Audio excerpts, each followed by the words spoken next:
भाषेला कमी समजते, मराठी भाषेतून शिक्षण घेणे म्हणजे त्यांना कमीपणा वाटतो। ज्या मातीत आपण वावरतो तिचाच आपण तिरस्कार करतो। बाळ जन्मताच आपण त्याला मराठीत अंगाई गीत गातो, तेच बाळ 3 वर्षाचे होताच त्याच्या हातात इंग्रजीची पुस्तके देतो। तेच बाळ 3 वर्षाचे होताच त्याच्या हातात इंग्रजीची पुस्तके देतो।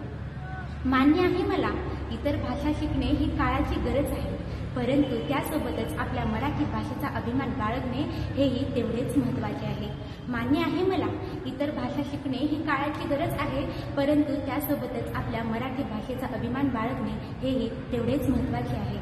मराठी भाषा ही फक्त महाराष्ट्रापुरती मर्यादित आहे असं म्हटलं जातं, परंतु संतांचा काळ आठवल्यास मला खूप अभिमान वाटतो।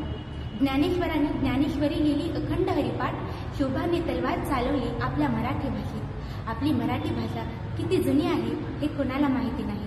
जगातील प्रत्येक माणसं ही आपल्या जातीसाठी मात्र नक्की लढतात, परंतु जातीसाठी लढता लढता माझ्या मराठी मातीसाठी लढणं ते कायम विसरतात। माझ्या मराठी भाषेला मोठं करण्यासाठी लढा, हेच मी तुम्हाला सांगते। खंत वाटते कधी कधी तंत्रज्ञानातील जगाकडे बघताना, डिस्को डान्स पाहता पाहता आपल्या लावणीला विसरताना। किती चांगली आहे आपली मराठी भाषा, किती चांगली आहे आपली मराठी भाषा। डिजिटल मार्केटिंगमुळे आता तीही लोप पावत चालली आहे। माणसं आपलीशी करायची असेल तर माझ्या मराठी भाषेवर प्रेम केलं पाहिजे।